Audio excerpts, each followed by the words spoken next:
Everyone, welcome to those who just joined.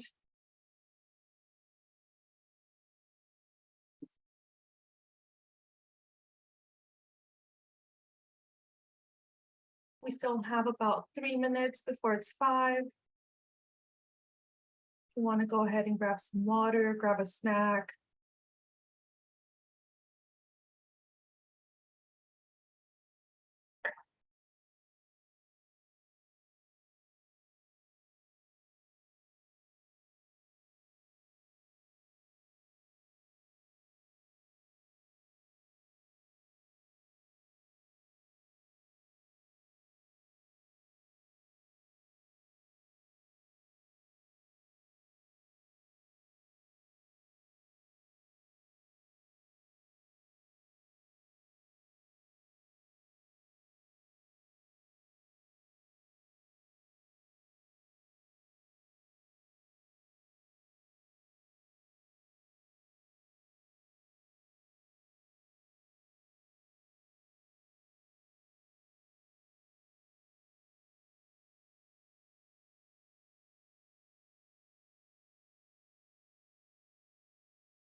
Hi, everyone, welcome.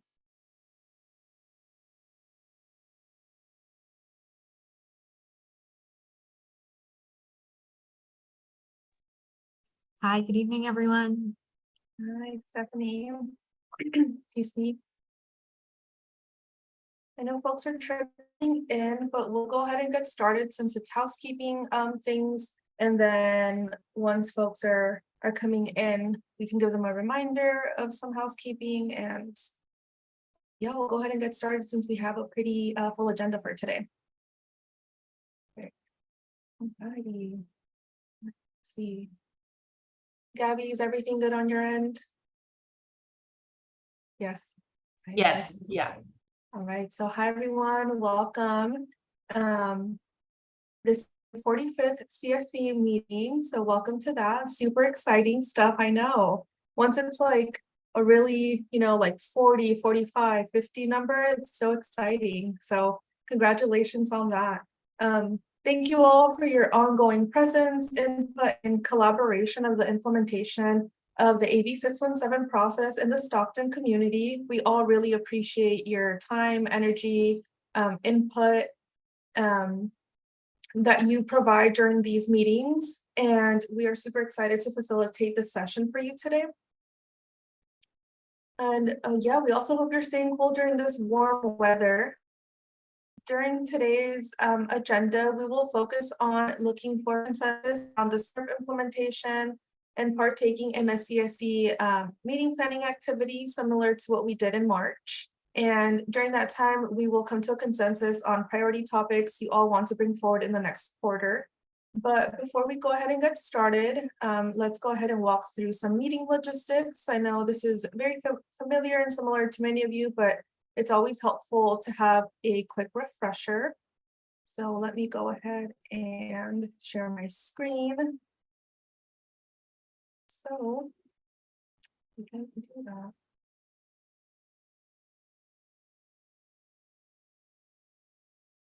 One quick second.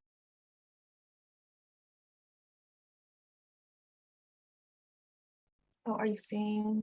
That's not the screen I want to share. Oh, Gabby, do you mind sharing your screen? My screen for some reason is not connecting. Yeah, 1 second. Okay. Thank you, Gabby.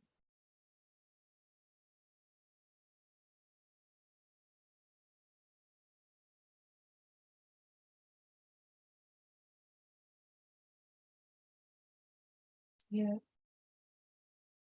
All right. Thanks so much, Gabby. Apologies for the technical difficulties. But yeah, before we get started, go ahead and please mute yourself and make sure your full name as your screen name. Per usual, CSC members will use the naming convention CSC dash first name, last name, and residents are dash last name.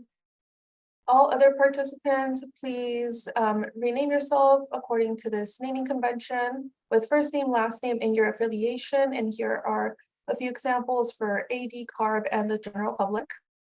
And a friendly reminder that having the right screen name is important for CSC member attendance tracking. If you are on multiple devices, please go ahead and link your phone audio to your video. And you can do that by clicking on that arrow that you see is highlighted in red. And you will go to switch to phone audio. That way you are only showing up as one device.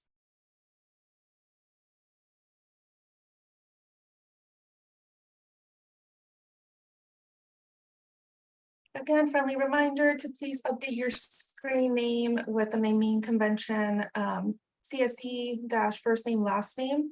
And we'll just leave this on the screen here for a little bit. And another friendly reminder that having the right screen name is important for attendance tracking. And if you do need support with renaming yourself, you can go ahead and ask myself, Gabby, and Amy Ramos, which she is also joining here today. The virtual meeting etiquette, please stay on mute unless you're speaking or planning to speak, and use *6 if you're participating by phone. Please raise your hand to ask a question during a presentation Q&A and use *9 if participating by phone. Residents in the stipend program should stay for at least 75% of the meeting to be eligible for a stipend, and that translates to 90 minutes of a 2-hour meeting. And before sharing a comment, please state your name for smooth interpretation of our conversation. Here are some group agreements we have established. So in order to have a productive discussion with respectful dialogue, we will help achieve meeting goals by focusing on solutions, opportunities, and productive dialogue. We will let everyone participate by stepping up and stepping back. We will be civil and respectful. It's okay to disagree, but please be respectful, empathetic, and civil with one another. We will stay on point and on time by keeping comments brief and to the point, and this will allow everyone enough time to participate. We will attack the problem, not the person, by respectfully challenging ideas or outcomes, never attacking the person. And we will honor every person's humanity and dignity. And we will also seek common ground by building consensus and finding shared values that will help achieve the best results. The agenda for today, we will be going through welcome and introductions, which is what we're partaking in right now. We will go through the action items tracker, then transition to wildfire impacts update, move along to SERP implementation updates and the CSC meeting planning, which takes up a big chunk of our meeting today. Then we'll transition to standing updates, we'll wrap up, and we will leave some room for public comments.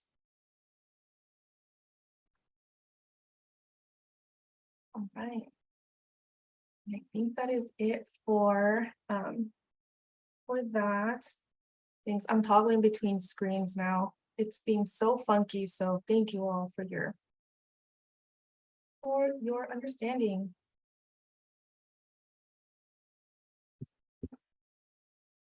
Okay.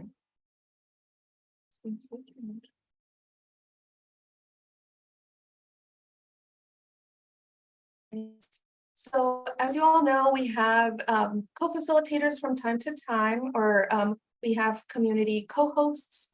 My apologies. And this month we had the pleasure of working with Margot. So I'll go ahead and pass it to Margot, our community co-host for the month, for any welcoming remarks, and then we will pass it off to Stephanie. And as a friendly reminder, if you would like to be part of the facilitation process for this meetings, we invite you to consider volunteering to be a community co-host for future months.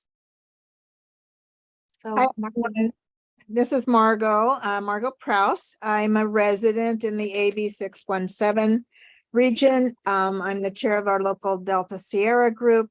And it's always, thank you all for being part of this group. That's all I can say. I'm just really pleased to be working with you and hoping we achieve what we seek to achieve.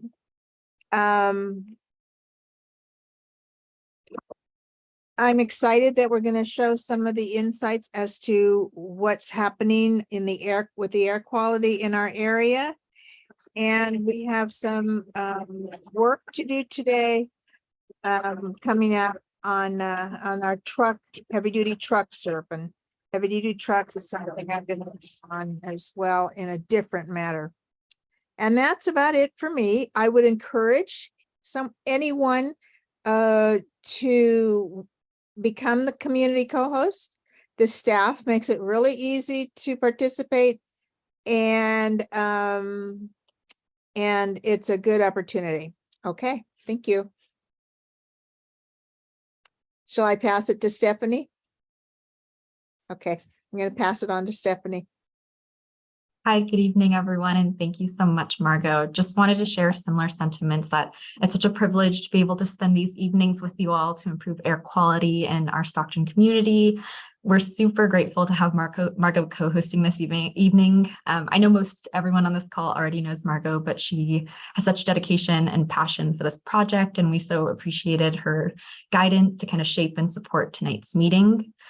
Tonight, like Margot mentioned, we do have some SERP implementation updates for you all, including continuing last month's discussion about the heavy duty truck measure.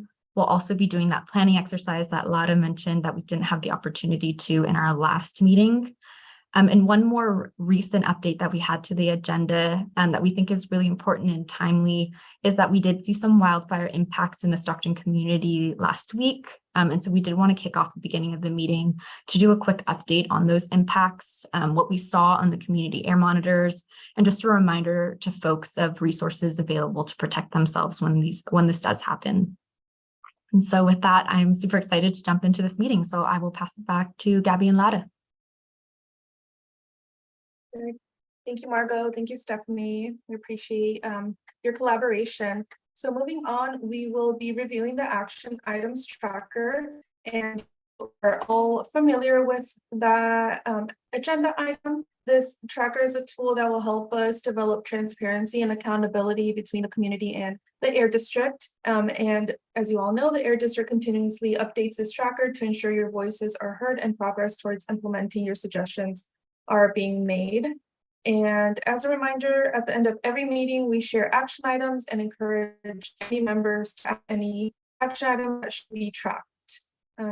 So as Rocio is providing updates, please feel free to ask for clarification, and I'll pass it off to Rocio.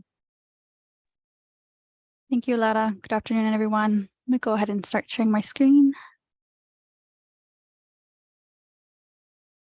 Okay, can everyone see the action items? Awesome. Yes, we can. Thank you. Let's get started with the pending.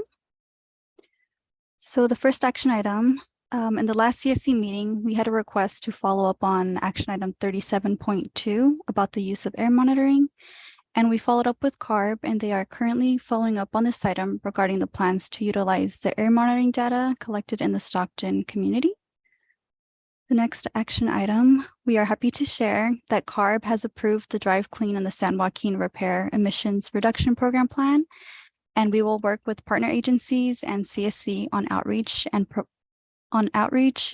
program implementation. And I'll move on to the completed action items.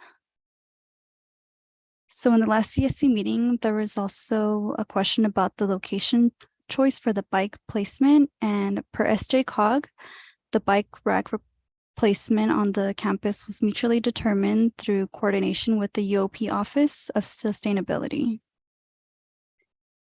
Moving on to the next action items. So these next two action items are in regards to having a comprehensive discussion on the truck project plan that addresses everyone's questions and comments. And we did go ahead and send out an email after the last CSC meeting about the truck project plan, sharing a recap of the August meeting discussion, as well as additional information to solicit any questions or additional feedback. And adding on to that, there will also be another discussion on this in today's meeting. And the last completed action item for the Air District to work together to get more information around the violations and community complaints for the last quarter. And we did go ahead and send out the summary of violations found within the community for the second quarter of 2023. And I also included that link right here, if you guys just want to click on this and read those as well. And is there any questions on any of the action items? Okay, I'll pass it back to you, Laura. Thank you, everyone. Thank you, Rocio. And a few team members did let me know my audio is a bit funky. Is it better now? It seems to be more stable so far. Okay. Apologies. I also want to read some comments from the chat. So Gloria shared that she wants to flag there were some issues joining when asked to enter the passcode in case other folks are having trouble. So flagging that for the Air District. And then Mary Elizabeth shared some information on Commonwealth Club of California. She thought we would all find the information interesting and timely, particularly since Stockton is called out. So flagging those two comments in the chat. Thank you both. This is Stephanie. Laura, if I could, I just wanted to add a quick comment. I'm seeing a lot of community members that did end up in the meeting. If anyone knows of someone that they thought would join and that we should reach out to, I'm not seeing any emails on our end or I'm not seeing any texts on my phone, but please reach out if you think someone is having trouble joining the meeting. Yes, we did have problem getting in, but we made it. Thank you, Everett. And I do see a question from Bobby and Jazzy, and I think, can we go ahead and move that to a little bit later after the wildfire impacts, or would you like to answer that now, Stephanie? Or Joyce? This is Stephanie. I see Joyce here in the call, and I'm wondering if it looks like Joyce is responding in the chat. Perfect. All right, so moving along to wildfire impacts. So as many of you have noticed in the last week, the Valley began to experience some effects from the wildfires all throughout the state. So in recognition of those effects that the wildfires have on our air quality and community health, the Air District has prepared a brief update about wildfire impacts as well as available resources to support the community as you continue to navigate this wildfire season. And with that, I'll pass it off to the Air District to share more information. Thanks so much, Laura. And I do believe we have Cole today presenting for us. Good evening, everyone. Glad to be here. I wish I had a better update than some wildfire impacts, but here we are. I'll share my screen.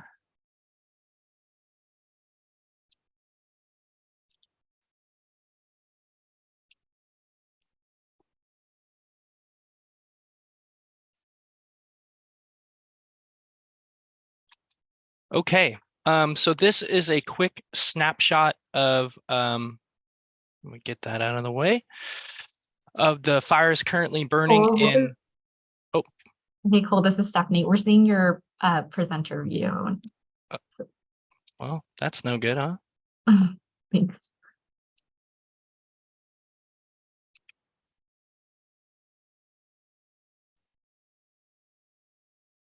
Let me try that. Is that the same?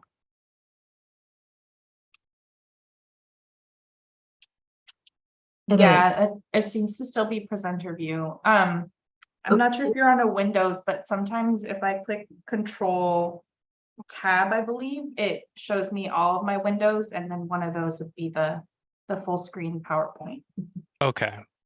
You could also hit the display settings button on the top. And there's an option in there to swap presenter view and slideshow. I think that might fix it. Or it might make things worse. Maybe just ignore me, actually. Let me see.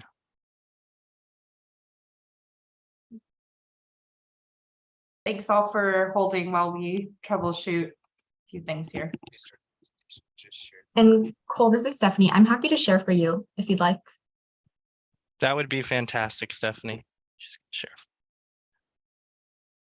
Sounds good. Just let me know when to advance. Okay, perfect. Sorry about that.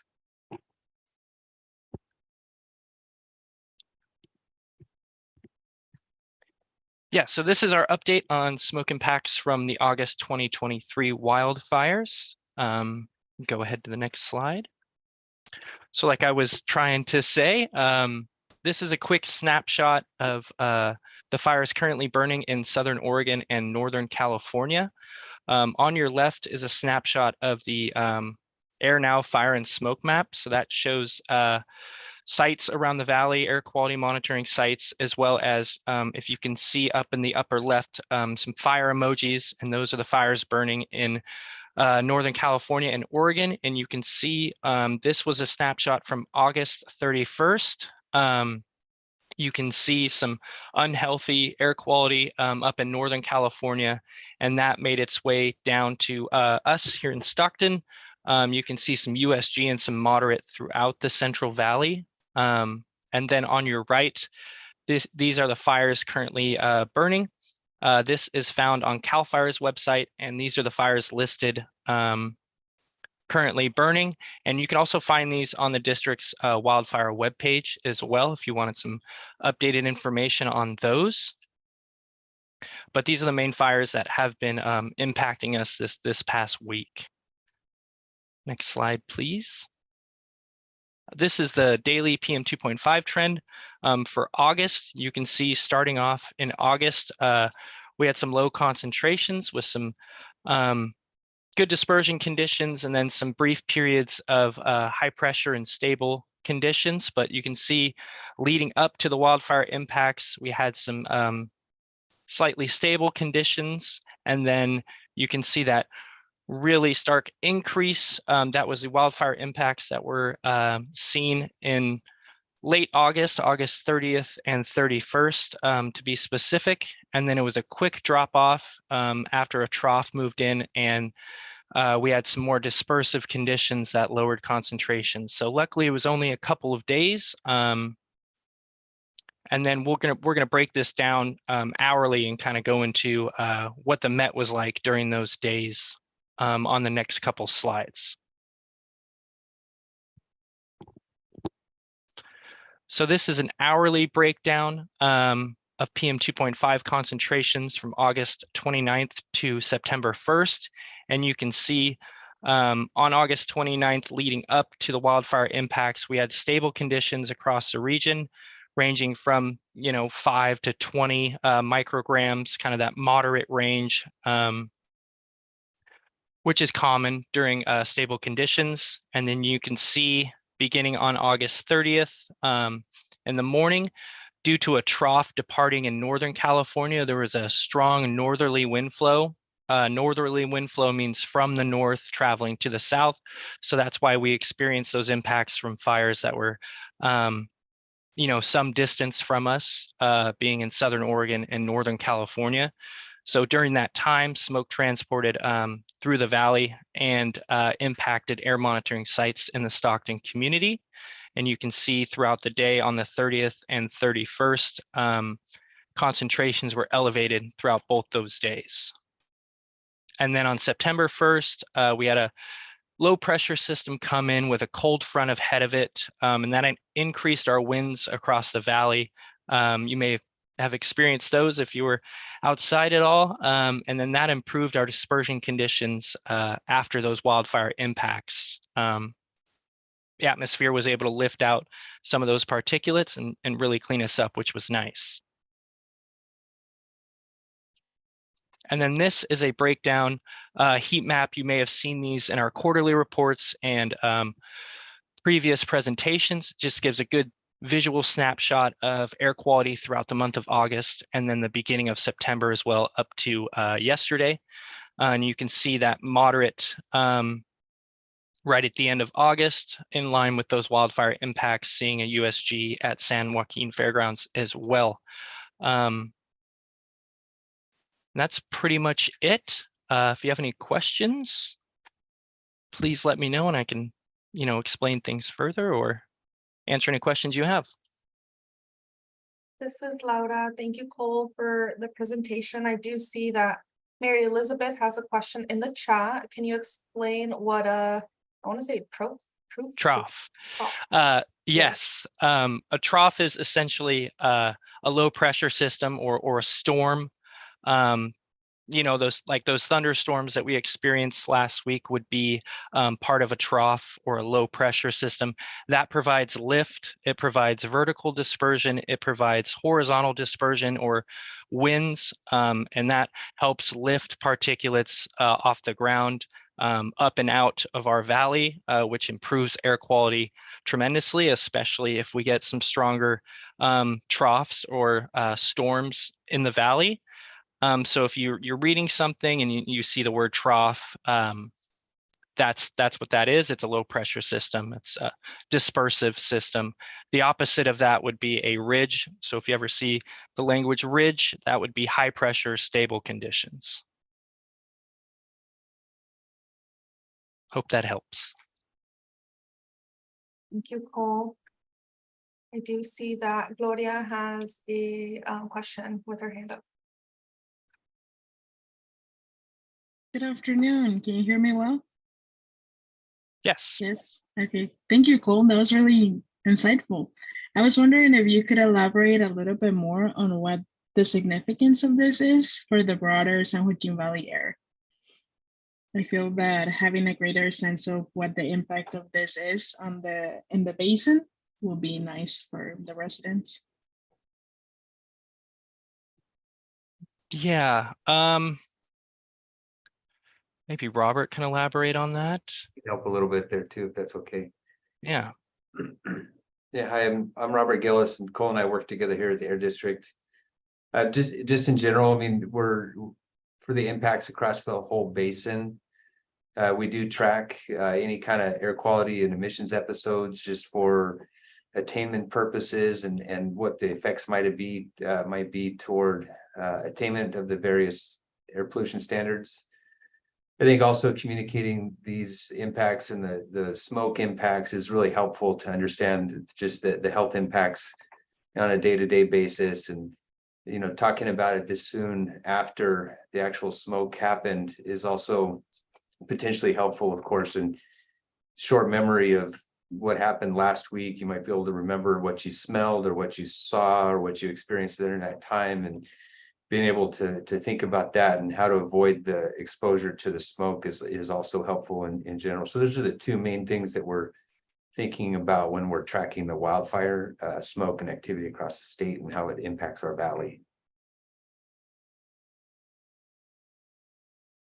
Thanks, Robert. And Cole, of course, and Gloria for your question. I want to just echo what Robert is saying just about in terms of the opportunities kind of to present this information to allow CSC members and I think residents to really know about these impacts that are happening locally, and then also know about potential resources available to you. And so I did want to take the opportunity to pass it to Heather to show us. Cole had a little snapshot, but there's actually a really cool tool that will allow you to see when there are wildfires kind of, and even ones that are far away, like Cole was mentioning, these are ones that were happening pretty far from us, but we were seeing those impacts. And so there's a really cool tool out there through the EPA that will allow you to see when there are wildfires, how far of an extent the impacts are kind of spreading.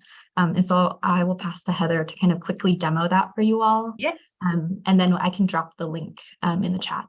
Thank you. I was thinking I should do that as well. Hello, everyone. This is Heather Heinz, Outreach and Communications. Thanks for that question, Gloria, because really, truly, every incident that we have is a training episode in our brain for helping the public understand the impacts of pollution. It might be subtle on many days, but it definitely isn't on those wildfire influencing days. And if you have been to our website recently, I'm going to show you the way to get in through our website. A few nods. Anybody nod? You can see our website. Did I share the right screen, or are you looking at my family? Okay, thank you. Steph is going to drop in the chat the fire.airnow.gov. That is the fire and smoke map. If you can't remember that, you could always make your way to our website, and there's a link. Look for the picture of the little fire in the featured items, or truly it's valleyair.org/wildfires. And it takes you to the interface that we've created as an agency to showcase there's lots and lots of fires on a daily basis in the state, but we draw you right into the ones that impact the valley. But I didn't want to show you this page as much as I want to show you the fire and smoke map. I'm going to jump right into it. We link it on the top of our wildfire resource page.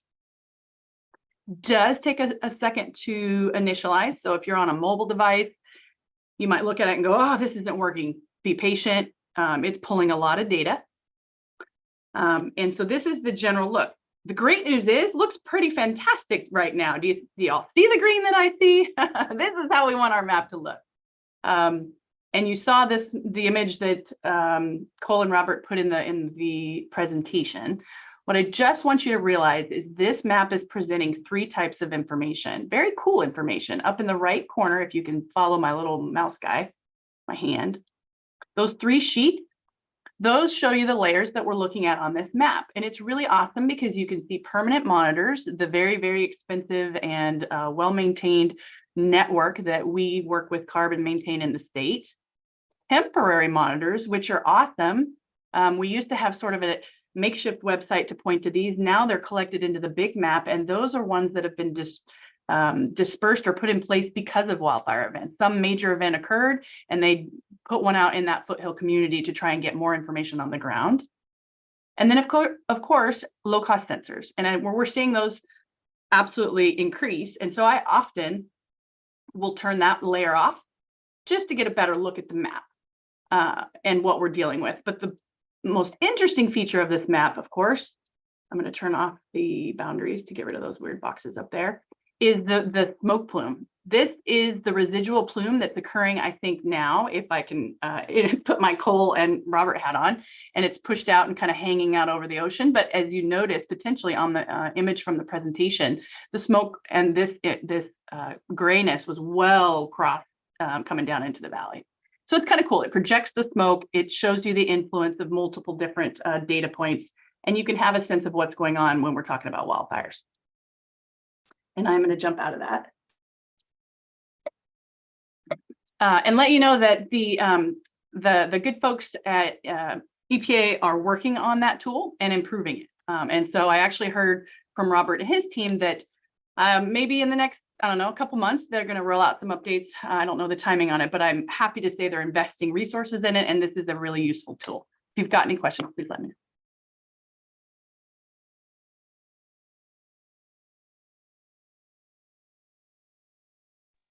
I've got a question for Robert or someone. Do we ever compare the 3 monitors that are in location, the 4 rather, the fairgrounds, the Stanislaus State, and the water company, and then the big one on El Dorado Street, and that they're all in about the same vicinity, but about maybe 2-3 miles apart?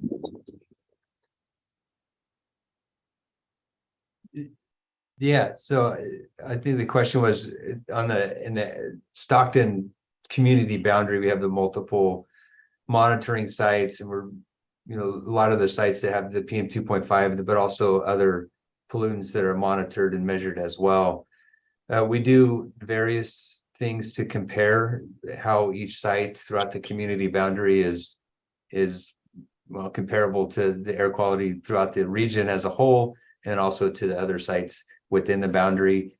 There's some resources, and I think maybe Stephanie or someone could help, but we look at it in a couple of different ways. We, on a weekly basis, we just try to see on a weekly basis, short time frames, and produce a report for that. And then also on a quarterly basis, we're doing a longer term summary to be able to just see over the whole quarter, were there any patterns that we're able to pick up on from comparing the data from the different sites just within the boundary, and then also the nearby sites, just to see if there's anything that stands out and help us understand what might be impacting one area more than the other, if that's what we see, or if there's special events like wildfires that impacted the area, we can help identify if there were causes like that might have contributed to a larger regional impacts or a specific site impact. The reason why I asked because when these come up on the and it's a red flag. So do they automatically put the information that it's bad quality, or how does that pertain to us? Is it to the news, or is it just through your agency? And so are you asking about just how does the data get reported and how is it available? I think there's a few different ways, but was that the question, Everett? Question is, when there's bad air quality, who puts information out there that there's bad quality? It's a bad quality day in the areas that it's. Yeah, and I'll touch on that one a little bit, but we do look out for that. Our team at the Air District, we have a team that's doing daily air quality forecasting, so we're constantly watching for larger impacts that might be coming. We try to forecast for those, and then we communicate when it's going to be really poor air quality and reaching certain levels that would be more impactful to health. So actually, we report a forecasted air quality index value every day. And then when we reach certain levels of, maybe unhealthy air quality, it was just deteriorating, it's getting worse, then teams at the district do various things, either social media posting or sometimes news releases, sometimes additional efforts like that just help to communicate what's going on. And I think, Heather, obviously we have some more information on this too, but it's always tied to what can you do to protect yourself? What are some things? And then we're sharing resources like the fire and smoke map when it's wildfires, and trying to help everybody see what are those resources, be reminded about what you can do to track those air quality impacts when we see them coming, or if they're already occurring. Thanks, Robert. And maybe I could add, just in this specific example, I know our outreach. Sorry to interrupt you, Everett. I just wanted to kind of reiterate that maybe just in this specific example, I know our outreach and communications did, share this widely. There was a press release. We also reached out to schools in the area about the wildfire impacts. And so we do definitely want to let community members know when these impacts are happening and there are these wildfire impacts that the community is experiencing. I do also want to be mindful of time. I see Margot's question. I wonder, Margot, if you can wrap us up, because we have lots of exciting other updates in this meeting, and we're happy to talk wildfires at an upcoming meeting if that's something that you all want to do. I do see that Doug has had his hand up. So Douglas, did you have a question? I think it's been for the past 5 minutes that he's been trying to share a little something.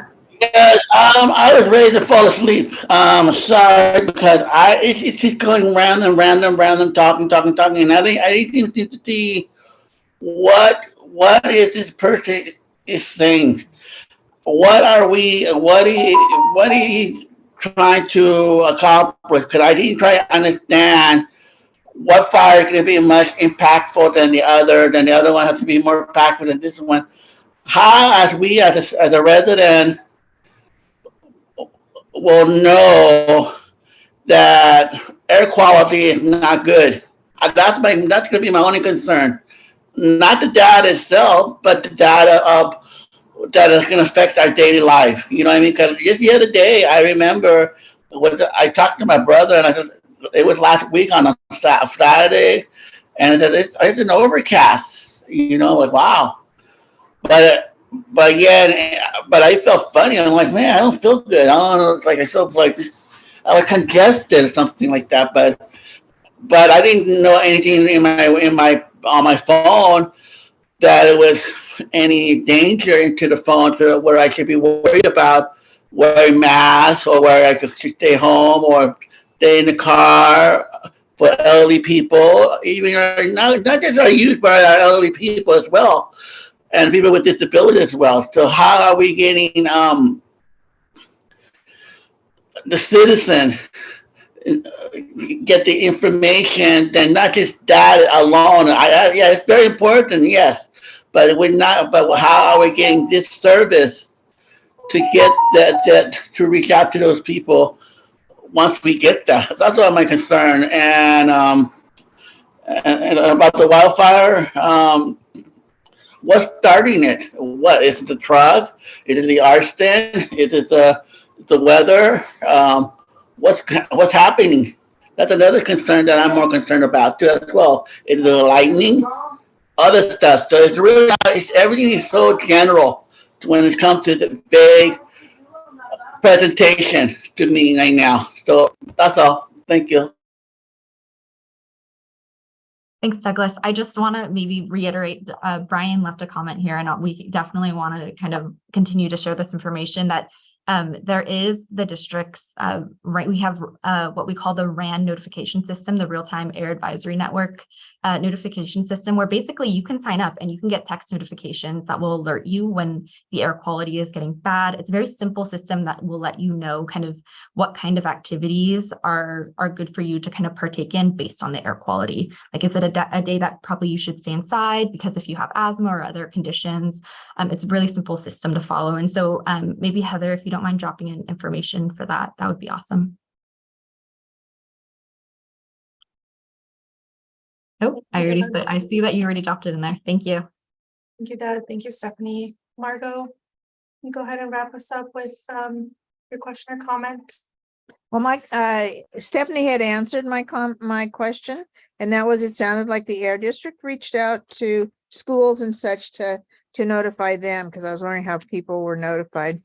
And also just that our Congress member, I heard on NPR today, has submitted a bill on wildfire smoke as an emergency service to allow federal funds to be used more quickly in terms of shelters and things that might be needed for wildfire smoke. So that could affect us. We'll see. And I'll turn it back to you to move on, because I think we're ready to move on. Perfect. Thank you so much, Margot. Appreciate it. So we'll go ahead and transition to the SERP implementation update agenda item.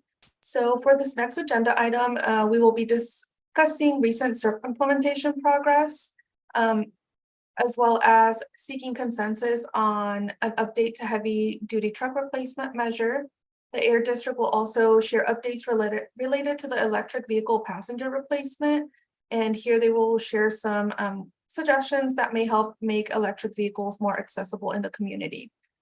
And as a friendly reminder, during last month's CSC, you all asked some really great, insightful questions to help your understanding in what it meant to submit a truck project plan to CARB to add a new pathway to the existing truck replacement SERP measure to purchase zero emission trucks.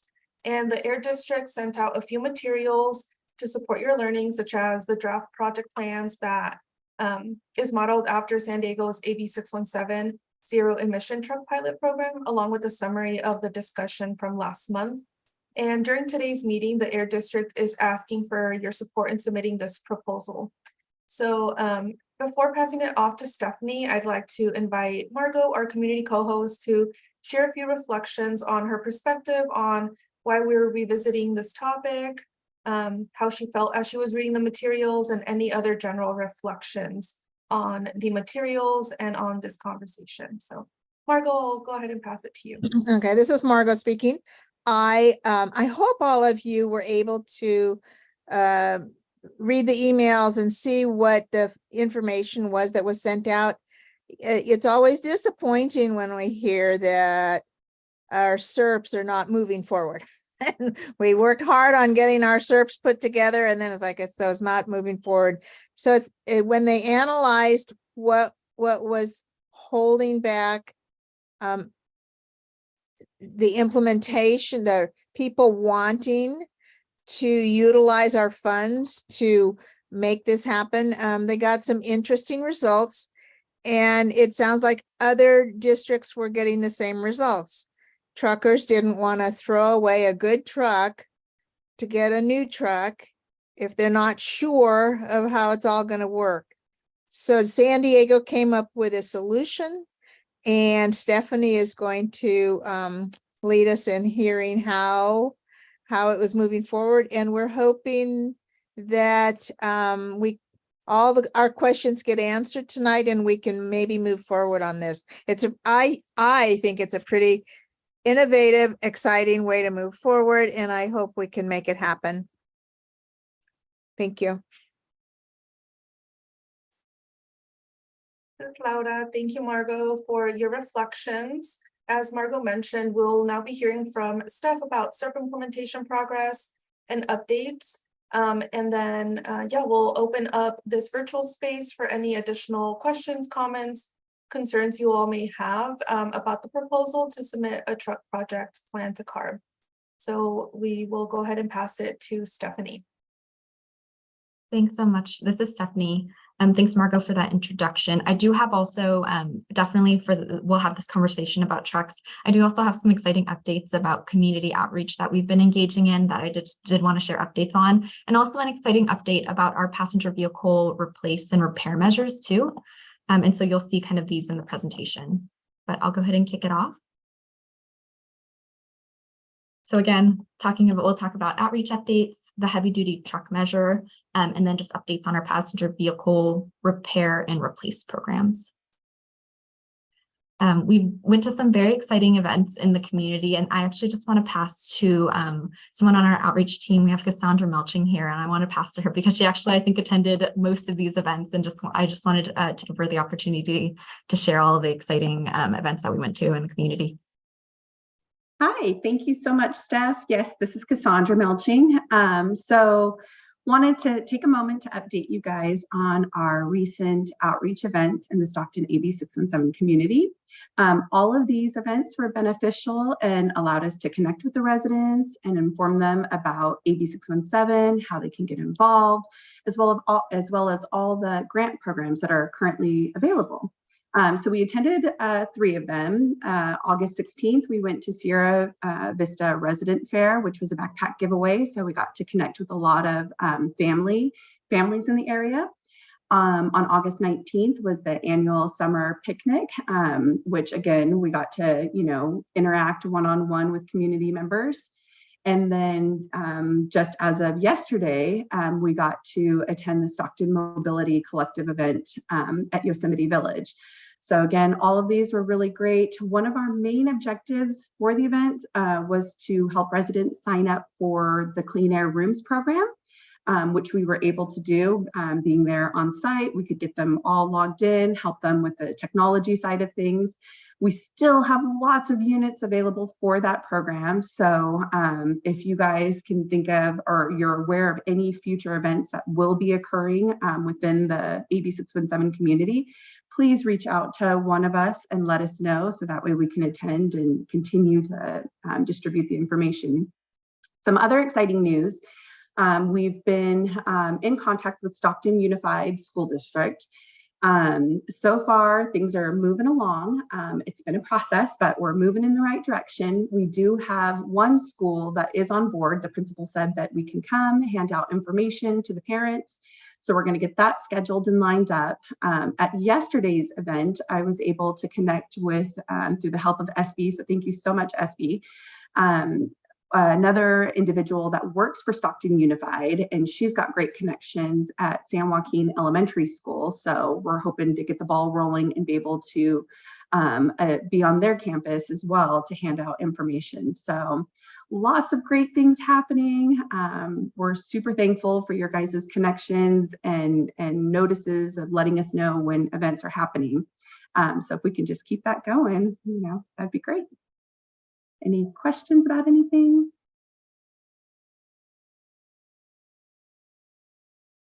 Thanks, Cass. And this is the event that Cass was talking about that we went to yesterday. We signed up a good handful of people for the Clean Air Rooms program for free air purifiers. So we're super excited about that. With that, I'll go ahead and continue moving us forward in this presentation.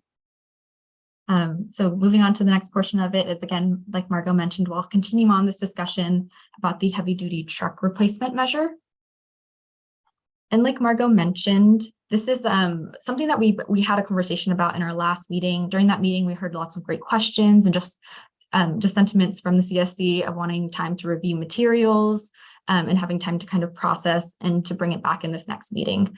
And so today we're bringing back these concepts. I just have a couple slides. They'll look very similar to the last meeting because they are pretty much, we added some updates, but pretty much the same slides as last time. I'm going to run through them and refresh y'all's memory. And I'm just going to go through these 3 slides, and I'm happy to take any additional questions and kind of see everyone's thought and if we're ready to seek consensus on this. So as a reminder, this measure in our SERP is to replace heavy duty trucks with zero emission trucks at businesses that impact the community, our AB617 boundary. And so in the SERP, there are $10 million allocated to this measure. And currently, as long as kind of this program's been open, we haven't had interest in the program. We've had 0 trucks replaced kind of just due to all of these barriers and challenges that we've been discussing. I just want to also quickly walk through kind of the timeline of how this measure how we've addressed it in the CSC. We have a heavy duty truck subcommittee that we did discuss this in. We've discussed kind of the challenges that local businesses and operators face in taking advantage of the existing program. We tried to do some outreach to businesses to see interest to participate in the program and haven't gotten too far there. And so a few months ago, we did bring up in the subcommittee that San Diego has this new pilot program to increase participation through a new pathway that would allow for folks to purchase electric vehicles without scrapping their old vehicles, like Margot mentioned. And so in this last meeting in August, we did discuss that proposed project plan. Folks asked for time to think about it, time to process the materials. And so today we're here to seek CSC support to submit a project plan to CARB. As a reminder, the components, kind of the proposed aspects of this project plan that we're looking to submit is to allow, like I just mentioned, fleet owners within the Stockton AB617 boundary to expand their fleet by purchasing zero emission trucks without the need to scrap existing compliant vehicles. And again, this is kind of the crux of the challenge that a lot of owners are facing, is that this technology is really so new and there's a lot of hesitation to scrap fleet, vehicles that are compliant, they're following the rules and regulations right now, to switch to technology that they're just not too sure whether or not it'll work for their operations. And so a few other aspects of this project plan, there's increased funding amounts allowed per vehicle replacement, and then also a requirement for trips made specifically in the boundary. A piece of update that we had based on CSC feedback, someone in the last meeting did bring up a concern just about making sure and us being able to verify whether or not these, trucks are being driven in these electric trucks are kind of having miles in the community. And so an update that we did make to the project plan is requiring a certain reporting requirement to describe miles driven by the displaced diesel trucks. So with that, just as a kind of a high level wrap up to this, we definitely have heard from community members that seeing electric trucks in the community is a high priority. And so we do see this as a pathway to be able to achieve that and increase participation with this program.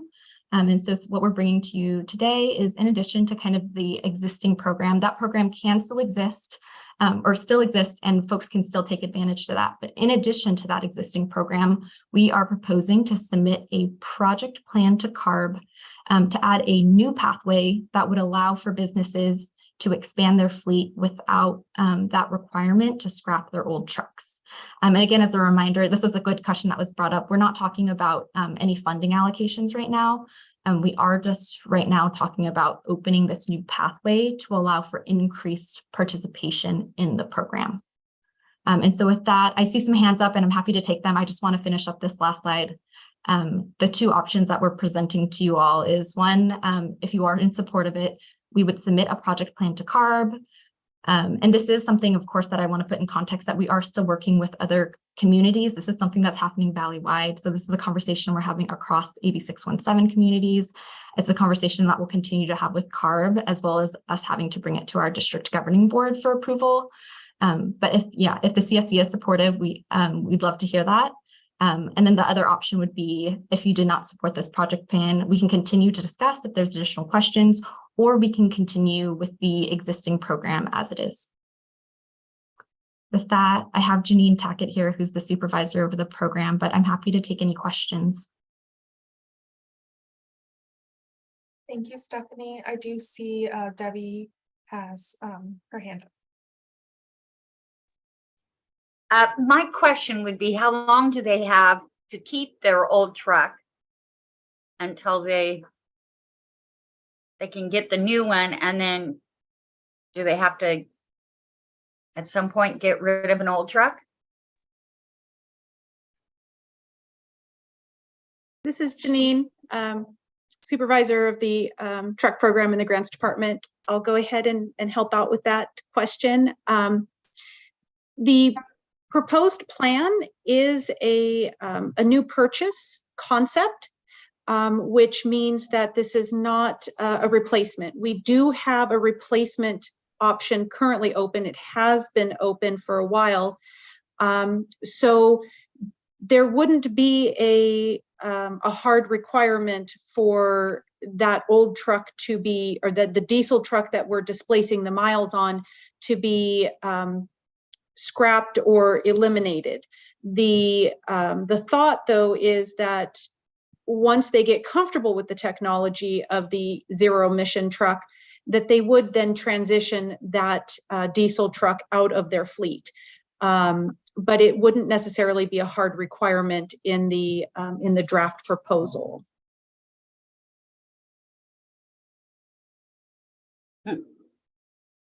So we do have a traditional replacement program open. It's been open.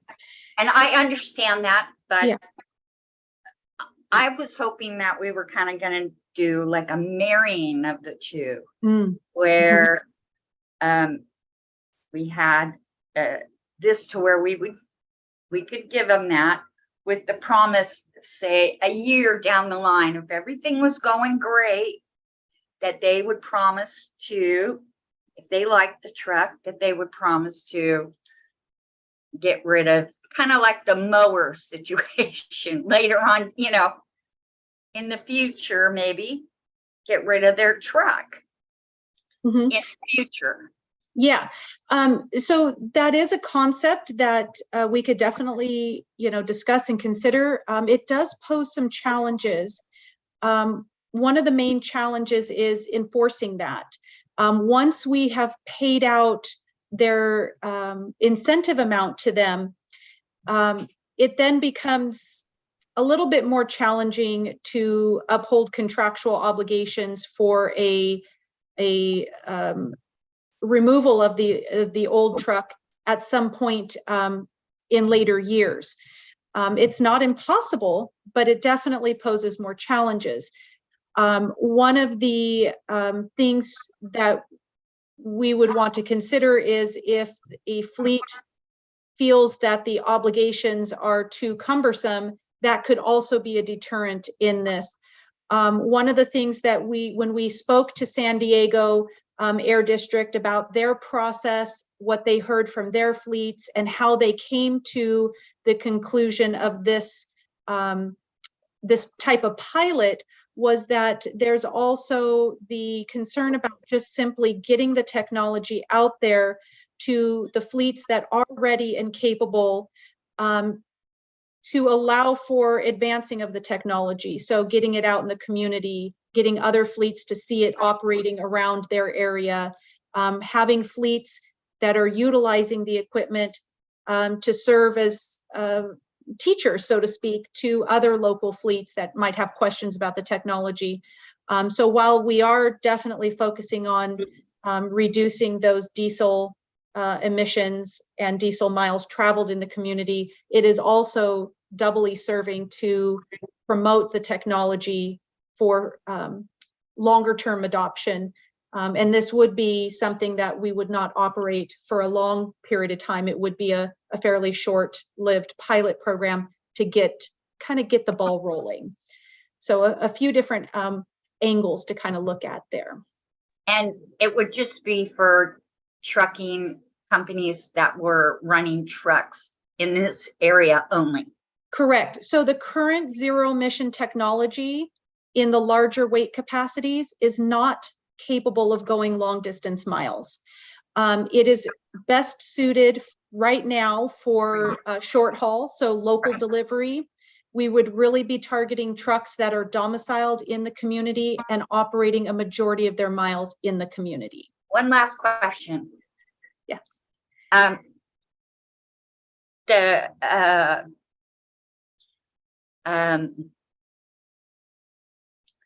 sorry, I keep seeing somebody waving their hand and it's distracting.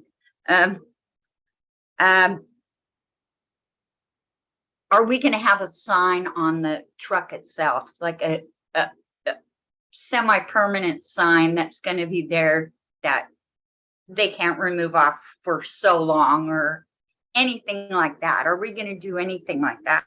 Can we require? You mean like a funded by sticker or something of that nature? Yeah, I'm not even thinking a sticker. I'm thinking painted right on there. Yeah. I don't know for sure. I mean, that isn't something that we have discussed in detail. We do have funded by the Valley Air District stickers that some of our heavy duty programs do require to be placed on the vehicles. We do have to be cognizant of the cost involved in painting customized things onto a truck, and some of the restrictions that might be there for other required information on the truck. So that is definitely something we can talk about. I don't know if physically painting it on would be something that that would be feasible, but I do know for sure a sticker is something that that we've done and is in something that we implement currently in some of our other programs. So definitely something we can further discuss. Hey, Janine, I was going to jump in with an additional thought to some of this context as well. And Janine's done a really good job of kind of explaining the perspective here. My name is Brian Dodds, Program Manager in the Grants and Incentives Department. One thing that I think we want to also keep in mind with these types of demonstration programs and electric truck technology, particularly in the heavy duty sector, is still in its infancy. And in order to kind of help spur deployment of these types of vehicles, at the state level, CARB has done a number of demonstration projects that have been very successful. We've been involved in a few of them, particularly the one in Modesto at the Frito-Lay facility. We also have a couple other ones that we're currently involved in to bring a total of 100 trucks into the Fresno area through a couple of different projects. And in order to really get those fleets to participate and agree to do those deployments, there's not a scrappage requirement that's typically involved in the CARB like demonstration program process. And so this project plan would really be kind of taking that concept almost and bringing it to a little bit more localized community where we can help get these fleets into this new technology and kind of moving the needle forward. And so I think that combination of the incentives and the ability to demonstrate these projects I think would be is kind of a good way to look at that. This is consistent with how CARB has approached these types of projects on a statewide level as well. And my concern is that how are people going to know what it is out on the road?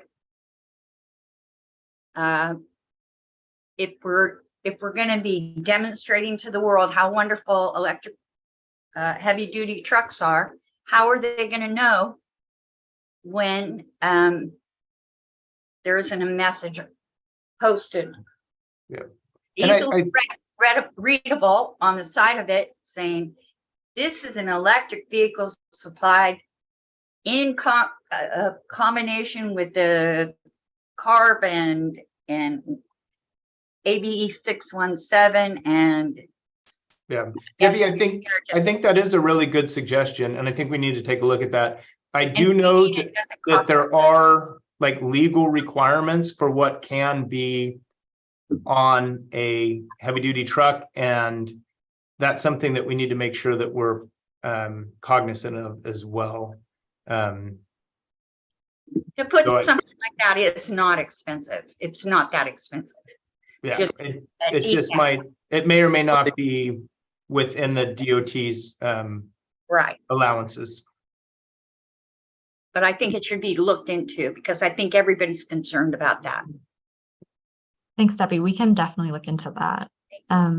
Thanks. I do, Lada and Gabby, you'll have to help me with the order, but I do think Douglas was next. Yes. Okay. Thank you, Stephanie. Douglas, raise your hand. Hello, I'm sorry, I don't even know where the hand, I can't find the hand feature, I'm sorry. Anyway, I just think the presentation have a lot of barrier when it comes to red tape. We have to put this on the label, we have to put this on the label, we got to put that on the label, we have to put this in the label, and it's too many red tape. And I like to see the truck myself. I like to get on it, see what it looks like, how big it is it used for smaller distance traveling load, for shorter distance of delivery, and I'm not talking about the pad. I just don't know how big the truck is to travel great distance, but I know that we can use the truck at a shorter distance of delivery and just take it one step at a time. I know that we're not there, but it's a stepping stone to allow truck like demonstration is required to go like in school and just put it out there and just show as a display model and all that stuff. So it really be really good to see as a display model. So when students who will be graduating from trucking school, they look at it and they say, I'm gonna buy this truck. I'm gonna see it because it's not that far to deliver good to other store. You know what I mean? So I think one short distance to long distance requirement it's really the one step to approach to meet that requirement. You understand? Anybody know what I'm trying to get to that? Yes, Douglas, this is Janine. I think I understand what you're talking about, having that visual, allowing the trucking community to see it, to experience it. There are a lot of efforts going into events that do exactly what you're talking about. We recently attended Interstate Truck Center in the southern part of Stockton there. It's a very large Peterbilt dealership. Last month, I believe it was about a month ago, maybe a month and a half. They held a ride and drive, like a show and tell for their customers. So this is, they invited fleets that have done business with Peterbilt before, with diesel trucks, and they invited them to come and do exactly what you just talked about, to get in them, to see them, to touch them, to talk to the manufacturer representatives. We were there to present on the truck grants, which we also presented on AB617 CERT measure for replacement. And they allowed them to drive them around the parking lots. They have a very, very large parking lot there. Interestingly enough, most of the manufacturers right now that have electric trucks, the trucks look very similar in size and shape to the diesel trucks. It's when you get inside of them that they look very different. They oftentimes do have some indication from the manufacturer that they are battery electric or zero emission, but it does vary from vehicle to vehicle. There are a couple of new manufacturers out there that have very unique looking trucks, such as Tesla. Those are not ready for order yet. But there's also a few other brands that are out there that have more of that futuristic look. But the size of the truck is the same size in many cases as their diesel counterparts. But I'd like to also remind everybody that this measure, this plan, proposed plan, would cover not just the big trucks, but the smaller ones too, class 4 through class 8. So these could even be, for example, trucks that deliver food for the school districts. Those are going from, distribution center to each of the schools to deliver the food each day. They could be city or county vehicles that are operating around the community. Those would be more likely a class 4, 5, or 6 truck. These are your box style trucks that you would see delivering to grocery stores and other local retailers. So this measure would also encompass those trucks. And there are a lot of very good options right now for those smaller weight categories.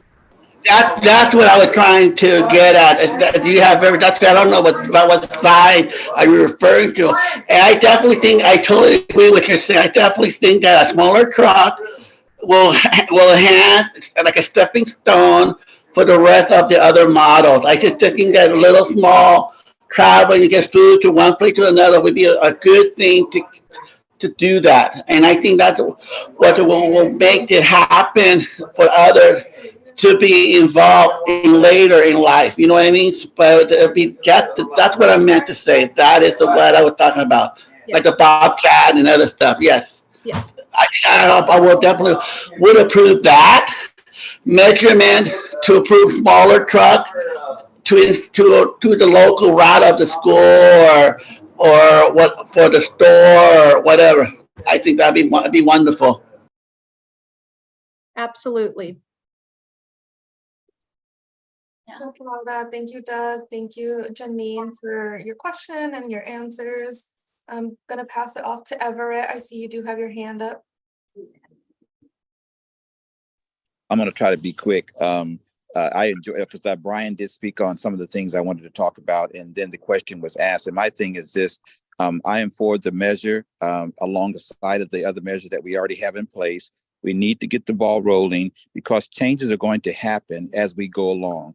And so as we go along, to me, it's our design to try to get the design and help with the placement of these charging systems and other stuff, but we got to get it started first.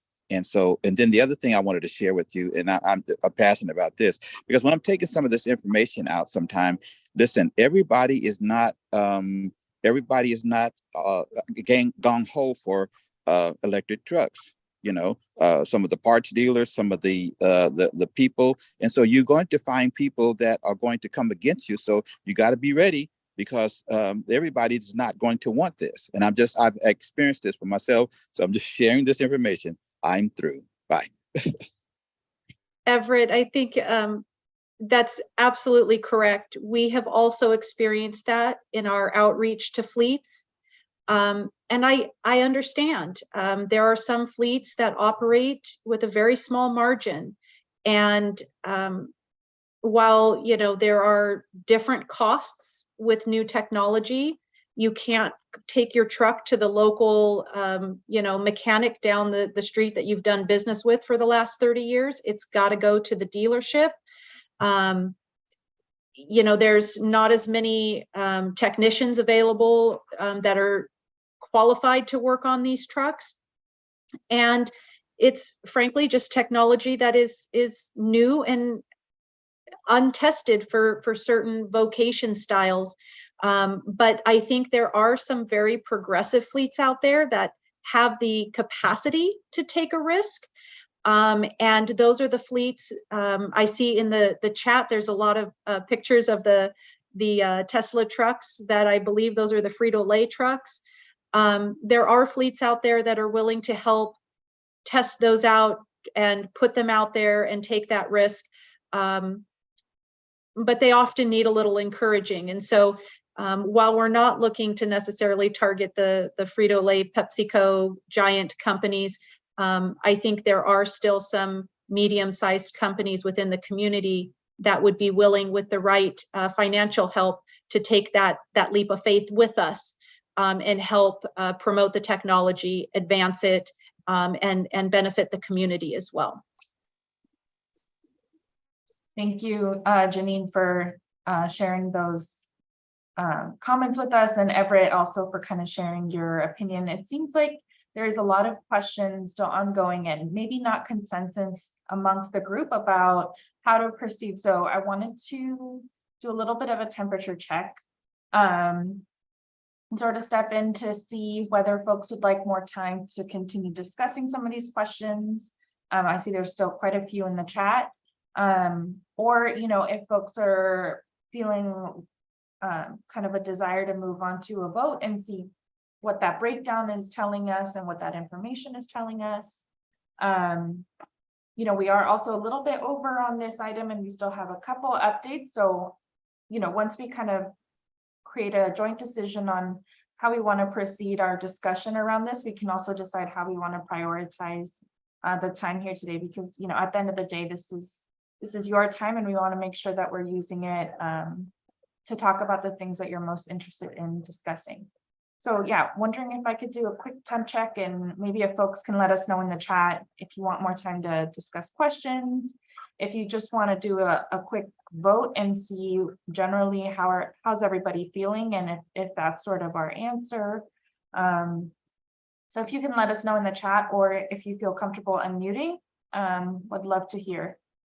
I see, Pat, you have your hand raised. Did you want to share something?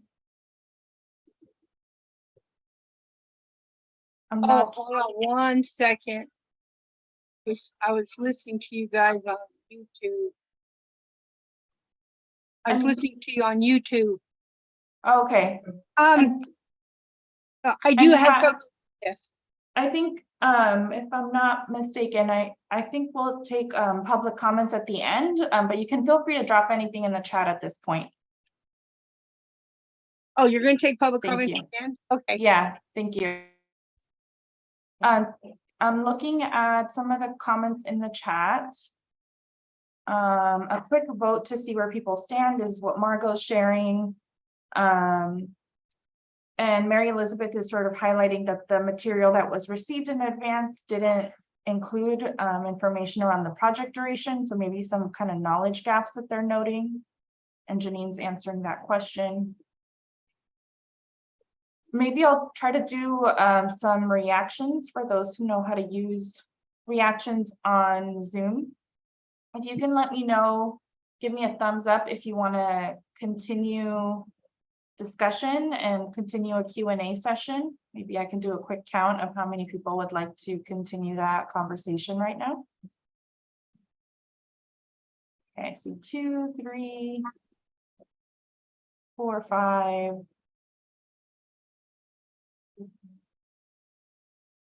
6, 7. Okay, that's about 7 CSC members.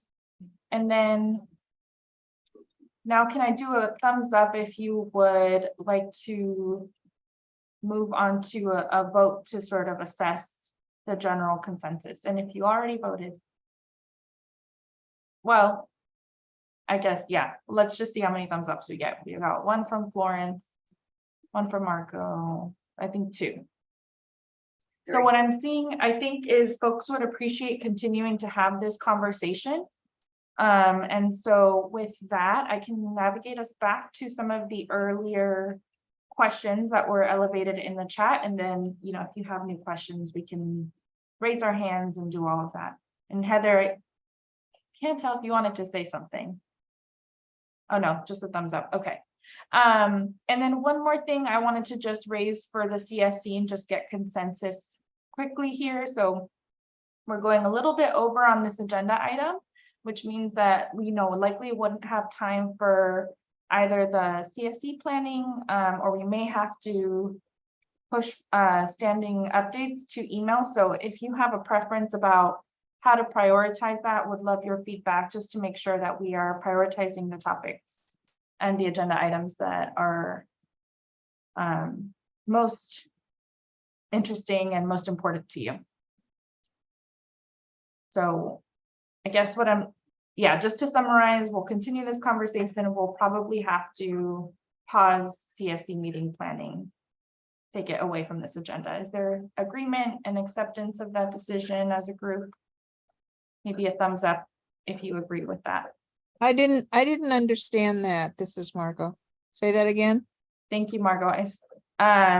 So I'm noting that we're a little bit over time, so wanting to get agreement from the CSC to skip our next agenda item, which is that CSC meeting planning, to make sure that we have time to continue this conversation.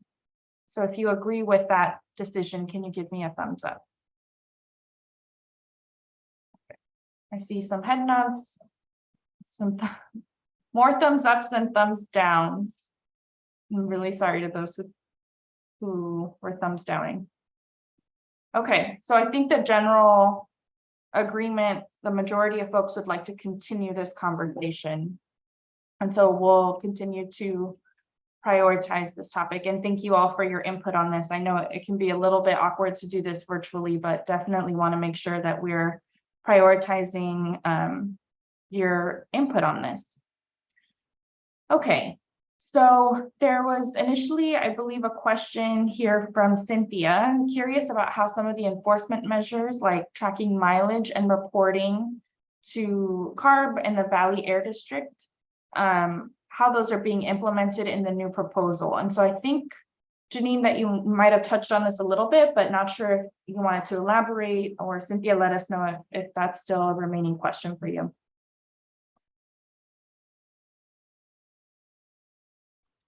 Yeah, that's still the main question, and I think in there agrees with me. So I'd like to hear a little bit about that. Sure. This is Janine. What we would be requiring is the same as all of our other similar types of programs, is an annual reporting requirement. So this proposed plan has a 3-year project life, which starts when the new truck is purchased. And it would go 3 years from that purchase date. On the anniversary of each year, they would be sent an annual report by us, which would have a variety of questions on it. Now, all of those details are not completely ironed out, but typically what we're going to ask for is usage information. So we're going to ask how many miles they went, how many trips within the community, if they had downtime on the new truck, and if so, what it was. Was it software issue? Was it charger issue? How many days was it not in use? And we would also be looking to ask them a little bit about the diesel truck that's been displaced. So for example, if the new zero emission truck did go down and needed repair or was out of commission, did they have to put the old diesel truck back on the route? And if so, how many days, how many miles? So it would be a bit more comprehensive than our standard annual usage reports, because we would be asking about the operation of that new truck, mechanically speaking, and also whether or not the diesel truck had to be utilized in its place for any period of time. So that would happen each year for 3 years from the purchase date of the new truck.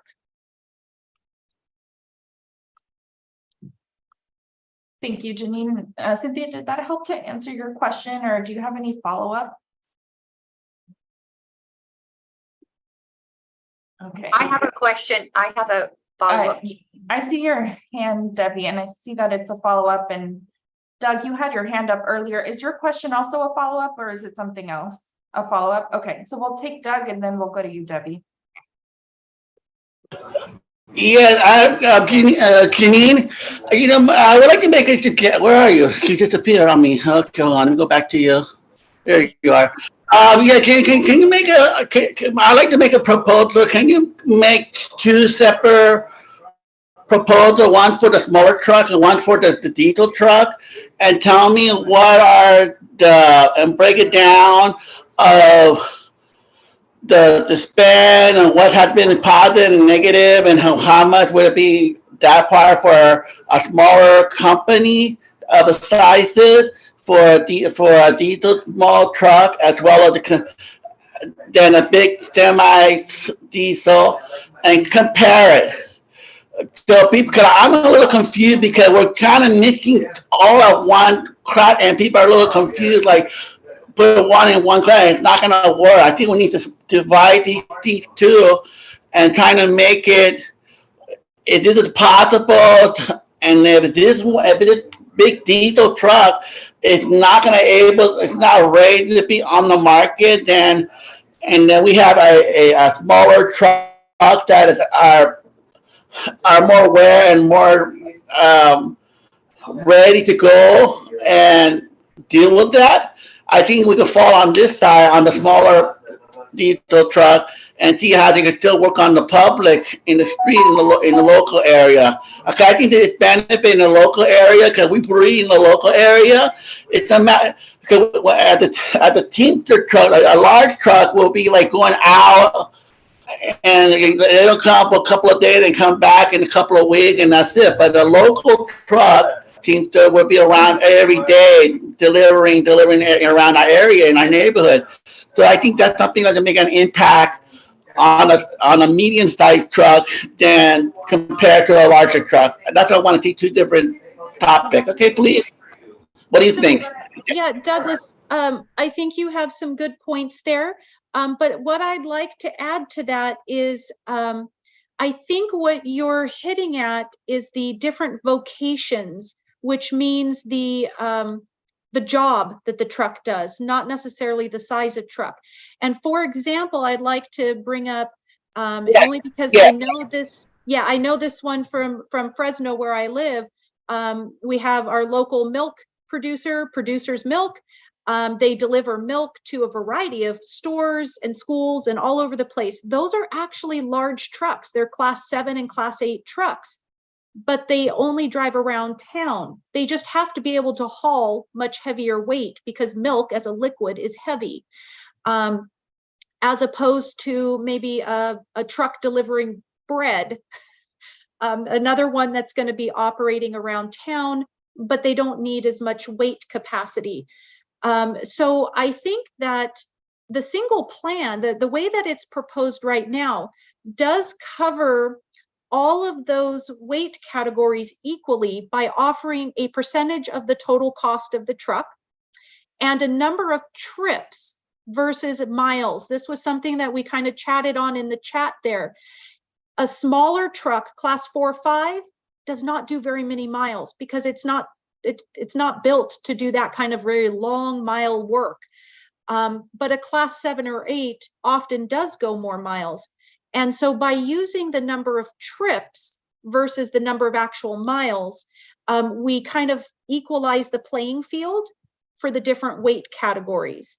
So we definitely can help provide some more information to you if you need it. But I think that what you were talking about is kind of intrinsically built into the proposal, because we have kind of considered those variations between the weight categories and tried to standardize it by using the trips versus miles, using a percentage of a total cost versus a flat dollar amount per vehicle.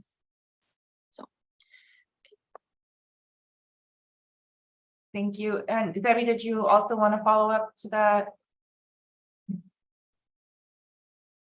Oops, sorry. Okay, basically, are all those questions, Janine, are all those questions going to, I have 2 questions.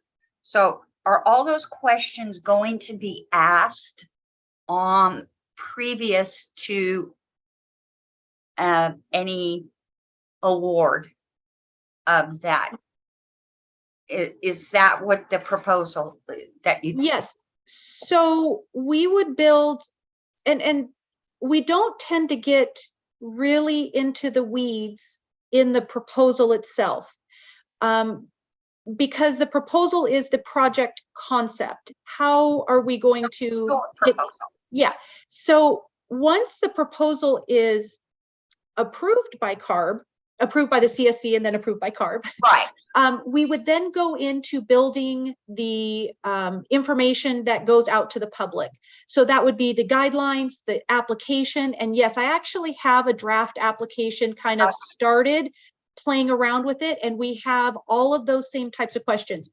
Tell me about, yeah, tell me about the diesel truck that we're going to displace. Give me all of its information. Now tell me about what new truck you want to buy. What routes are you doing? We're going to ask them for route information. So normally in our truck replacement program, we ask for usage, whether that be, usually it's records that show the odometer reading at various dates in the past. So we can kind of just subtract the two odometer readings that are 12 months apart and say, well, the truck traveled this many miles in that year. In this case, we're going to ask them for their routes. We want to know, where are you traveling and how often do you travel those routes? All those questions that you just mentioned that you were going to send out once a year, which I think, I don't know if once a year is good enough. Maybe we want to do it 6 months. I don't know. Maybe once a year is good enough. But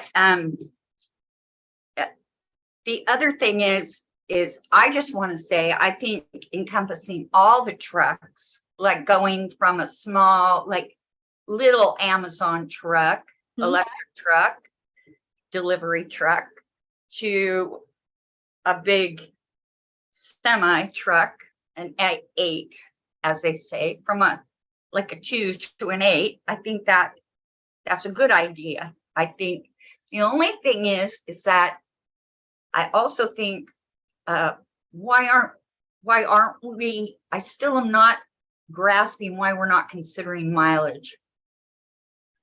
So when we consider mileage, it really does vary for the size of the truck and the type of work it does. So for example, a class 5 truck.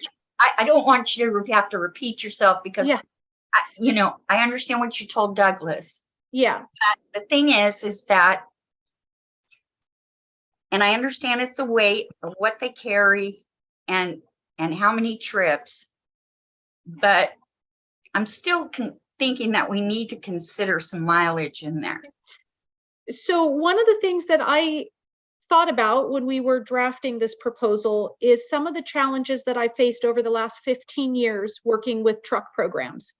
And one of those has been oftentimes small businesses that are locally operating do not run a lot of miles, but all of their miles are within their community. And they oftentimes are not eligible to participate in our programs because their mileage is too low. So if we set a minimum mileage, we then paint ourselves into the corner to potentially not have a company or a local business participate that wants to. That makes sense. Yeah. That makes total sense. Okay. Thank you. You're welcome. Thank you for those comments. This is Gabby. I wanted to just elevate a couple more themes I think that have already been discussed, but were emerging in the chat. Several CSC members talking about sort of the importance of having some sort of label or way to indicate that it is an electric vehicle that's being driven. And then there's a couple resources that were shared by Brian from CARB. So for those who are interested, please take a look there. We did get a question from Jennifer Flores asking what the average cost of an electric truck is, and wondering if that's something that you're able to speak to. Yes. It really varies. I can tell you the big trucks, class 8s, because I just worked with some quotes on trucks. They are sitting right about $550,000 per truck. the price will go down from there as the truck size goes down. But even the smallest trucks, class 4, are going to be sitting probably somewhere around 200,000 plus. Janine, that's really helpful. One more question and then we'll get to you, Stephanie.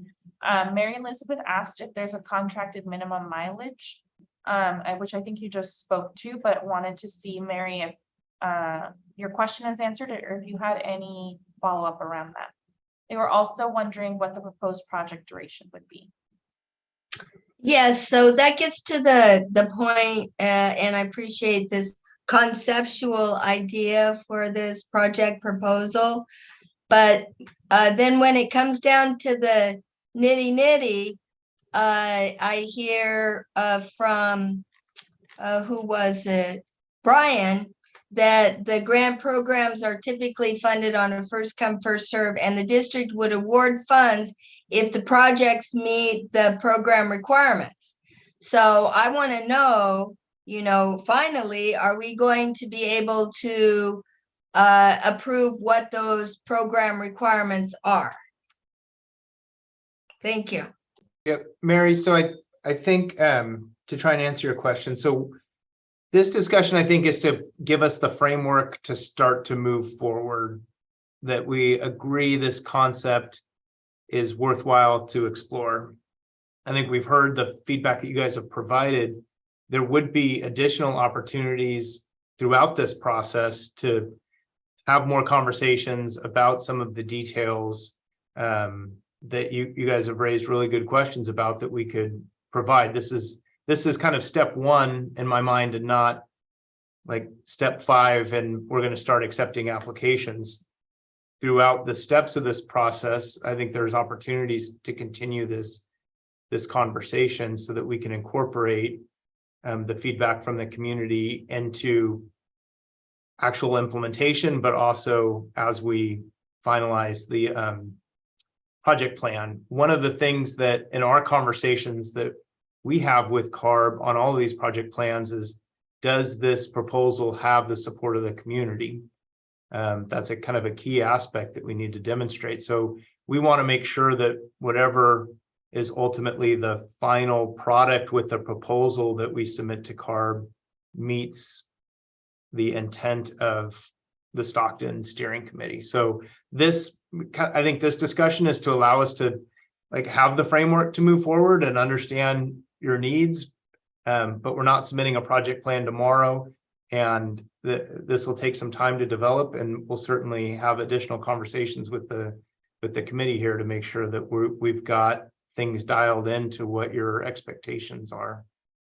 I'm a little bit confused now because I thought that you wanted a vote today. This is Gabby. I can step in. Mary Elizabeth, the vote was on whether or not the CSC would like to move forward with pursuing a project plan for this, this change to this particular measure. This is Stephanie, and like I just want to echo what Brian is saying. The project plan is, and getting kind of this feedback from the CSC is a really important component, but it's just one step kind of along the way. There are many kind of touch points that we'll continue to work with the CSC on. We're just looking to see whether or not this is, like Brian is saying, like a concept that we feel as a CSC that you all feel is interesting, you know, for us to pursue and look to submit a project plan. But this is something that we'll still need to, of course, work with CARB on to submit that project plan. And so we're still pretty far from that stage of even, you know, we can't opening applications or anything like that. We're just generally trying to get a feel of whether or not the CSC is supportive of this concept of allowing fleets to purchase vehicles without that scrappage component. Should the CSC be supportive of that, we can kind of begin to, you know, submit a project plan to CARB. But this is, again, like Brian is saying, we have a couple of steps down the line before we kind of are even at the stage of accepting any applications. Thank you, Stephanie. I saw that Everett, you had your hand raised, and then Margot, so we can take the comments in that order.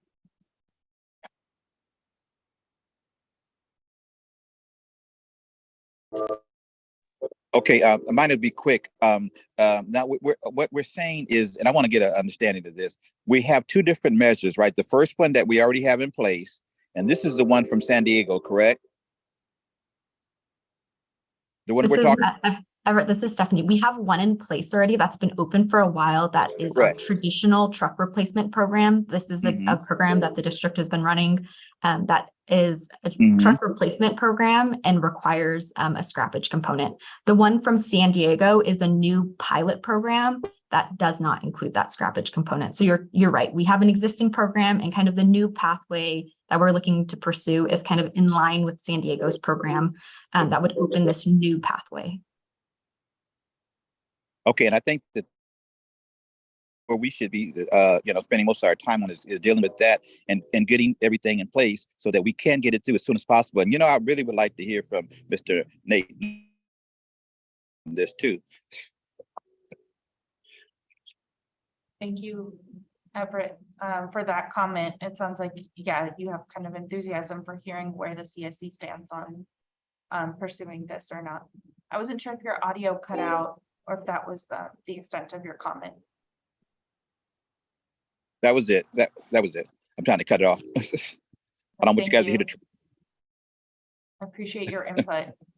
And Margot, did you want to share as well? I did. I just I agree. I think it's important to move forward. We've had this SERP that we had approved sitting there with available incentives for the community and with no responses. And I'd like to see us start moving forward. Most of the comments I heard today were efforts to refine what the proposal is. I know there's some concern with, well, they're going to keep the old trucks on the streets, but I'm not sure that that was a stopping measure for us. I think the community sounded like it wanted to move forward. It just wanted more refined stipulations, like notices on the truck and knowing what the requirements are going to be and all that kind of thing. So I'm hoping, I know it's not ready. I know it's not going to CARB right now, but maybe we can get a sense if that is where our community wants to go. I don't know how you would do that, but knowing that we still want to refine it. Yeah, this is Gabby. Thank you for stepping in, Margot. Hearing your comment, and I'm seeing a lot of nods and a lot of thumbs ups, and wondering if that's something the CSC would like to do. Maybe with the next 5 minutes, we can move into breakout groups and sort of get yes or no about whether or not folks would like to move forward with submitting a project plan, which of course, as Brian mentioned and as Stephanie and Janine have mentioned, would involve your continuous feedback and collaboration with other agencies to move this forward. So are folks interested in doing a quick vote to see if there is general consensus on pursuing a project plan? We're happy to open up breakout groups if so. Maybe we can just see if there's any real serious objections to, no, I don't want this to go forward. Yeah, thank you, Margot. That's actually a great starting point. So wondering, yeah, can we start there and see, is anybody strongly opposed to pursuing this? Well, how about breaking it in grouping to see where the grouping might be added and where the confusion may be among the member itself? Let's see. I don't know. Thanks, Doug. Just as a reminder, in the groups, we'll just get a general yes or no, and then additionally, there will be, the questions can continue to be asked in the larger group space. So we can count yeses or nos, but I would like to hear, is there a strong opposition from anybody here? I saw in the chat. Jennifer Flores, Okay. Opposed, no group for me. Okay. So because there is some opposition, we do need to count a formal vote, and per the Stockton charter, we look for 51% majority in favor to move forward. So I think at this point, I would like to open up the breakout groups. We'll do a quick count and we'll let the CSC know what the results of those are.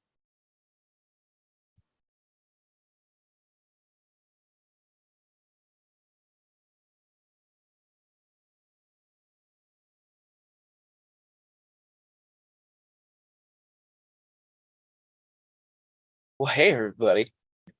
This is really good conversation so far. It's really good. Always good to see you, Kyle. Hope you're Hey, good doing to see you well. too, Brian. Absolutely. I'm glad we're Thanks finally again able for to. being here, everyone. Oh yeah. Appreciate all the content that you all shared. So what's happening right now is that they're tallying up a vote, and as soon as they go through the vote, then they'll come back and we'll show the results.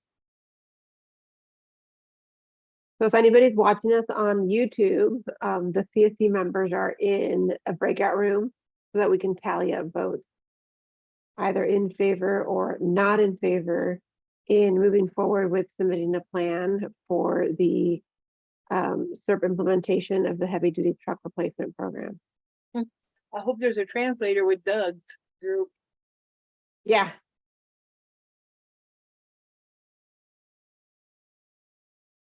So this group that I'm looking at right now, they are not part of that AB617 board. Who you see right now on the screen is the behind the scenes team. So you're looking at folks that work for the air district, folks that are part of the county, folks that work at the state level at different agencies, and your facilitation and interpretation team. Yep, and then yourself as a public member. Thanks, Pat. Good question. I've been isolated. No, you just get to spend time with us. It's a good time. It's a good time in the main room. Yeah, that's right. I have a lot of on the truck Uh-oh, driver you- stuff. I know I was looking at the button, but I kept talking. As a truck driver. Okay, I see folks are coming back. And they should all be back momentarily. Okay.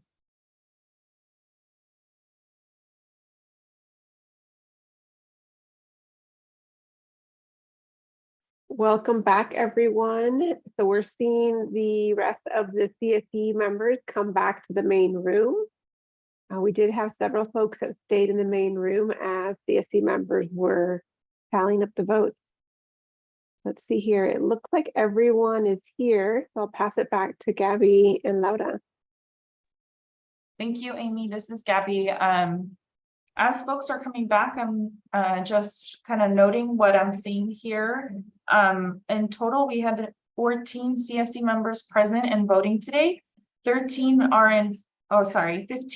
CSC members were present today. 14 of those are in favor of moving forward with pursuing this new project plan. And some, at least in my group, did make it clear that some of the enforcement measures that have been discussed during this meeting should be included in that proposal. And then we did have opposition from one individual. So given the Stockton charter and what it indicates, I do believe that because this is the majority yes, the CSC can move forward with implementing this new pathway for the truck replacement model. I want to thank all of you for just your enthusiasm around this and the ongoing dialogue that you've participated in. I think it's incredible to see how engaged you are and how passionate you are about doing this work in a way that's really considerate of the impact that it may have in your community. So thank you.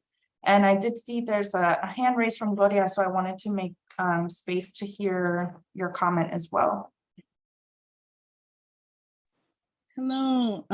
So I'll just take this space to elaborate on something that I wanted to elaborate on during the breakout room, but I see how it is important to have the whole group be on the same page about what's being discussed.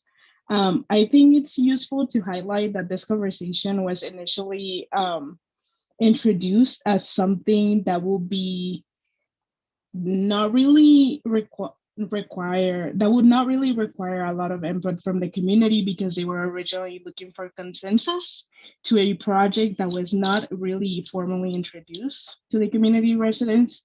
And we're also seeing that that had repercussions and that had some bad outcomes. And now we're like 2 meetings in and we have community residents with still a lot more questions, concerns mainly. And I just would like to emphasize that some of this introduction was not enough to really fully have every single community resident present today and understanding of what this will require in terms of, how does this look like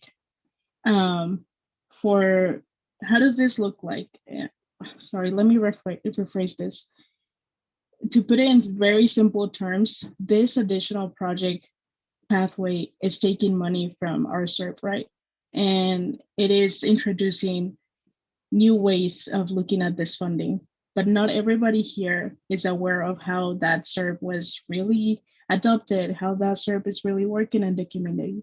And it is disappointing to see that instead of taking emissions out of the trucks that are transiting in our community, we're just equipping businesses with having an additional truck. And I know that these funds have to be used, but it is also nice to have everyone in this group be in complete full understanding of what's going on with this amount of money.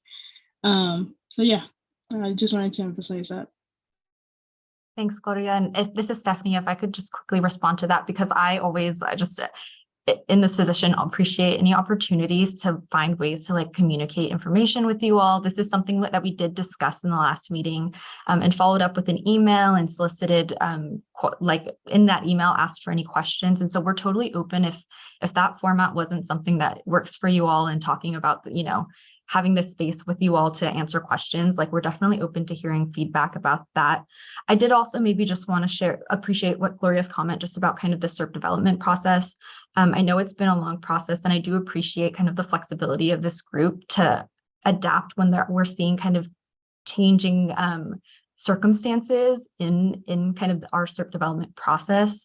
I think it's happened across the board with a couple measures, for example, school air filtration, where we found that there are funds that we are not able to use in the community because, everything that happened with COVID. And so we do appreciate kind of this group's flexibility and also your openness to kind of adapting to when we see things, changes in the community where we're seeing opportunities to spend funding in a way that, creatively to potentially get these measures kicked off in the community. So I definitely appreciate that feedback. And we're totally, as a district, open to hearing how you all want to best receive feedback, how you want to carry out these conversations with the group. And I just want to share my appreciation for that kind of the democratic process with you all and getting to kind of go through that voting.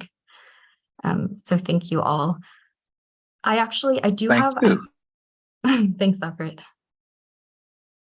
I also maybe just want to, I want to do a time check. It's about 6:50, and I'll also defer to Lauda and Gabby. We do have a couple more slides just about SERP implementation, as well as standing updates as well, that we can definitely plan to share those standing updates via email. But just wanting to check in if I should continue on with those slides for our SERP implementation presentation.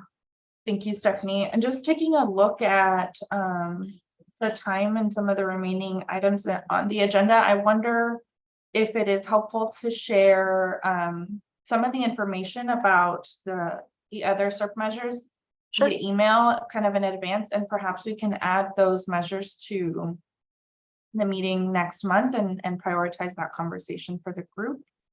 I also wanted to confirm for folks who are not present during today's meeting, is there a specific way we handle collecting their input? If you could share more about that as well. And I'm sorry, is this related to the vote that we just took? Correct. Yeah, just want to document if there are any next steps necessary at this point. I think typically kind of what we've done historically is, we've collected the votes of those that are present in the meeting. Thank you, Stephanie. So we'll note the action item for the Air District to share standing updates via email, as well as kind of a preview of some of the SERP measures that we didn't get a chance to discuss today. And that way folks have a chance to kind of hear about the information in advance and can sort of anticipate more details about the conversation that will be had next month. So with that, I want to sort of share some of the action items that we've been capturing during this meeting, as well as remind us of some upcoming meetings One thing that I wanted to kind of flag is we didn't get a chance to do that planning session that we were hoping to have with you all for future agenda meeting topics. And so in recognition of that, I think we will likely need to retain the agenda setting meeting for next Thursday. So just want to double check the time or the date for that, looking to the air district. So next Thursday falls on the 14th. Is that the 14th? Okay. And then the meetings are usually at 4 p.m. No, sorry, 3 p.m. Yes, 3 p.m. Okay. 14th, 3 p.m. via Zoom. Okay, so let me just share some of these updates with you all, and just know that a lot of these are being noted in real time. So here we go. So our next meeting is next Thursday, September 14th at 3 p.m. via Zoom. And then we ask that you join if you are able to. It really helps us to prioritize the topics of conversation that you're most interested in and that are most important to you. And then additionally, our next meeting is October 4th at 5 p.m. via Zoom. So we look forward to seeing you there in a month's time. We will also be hoping to discuss with you all the possibility of an in-person meeting for November. So if that is something that you think would be a good fit, you know, maybe consider joining the agenda setting meeting to help us think through that as well. We know that that's something that the CSC really valued, and so wanting to make sure that we are continuing to prioritize your preference around that and make space for that in-person connection. So really encourage you to join the agenda setting meetings if you're available.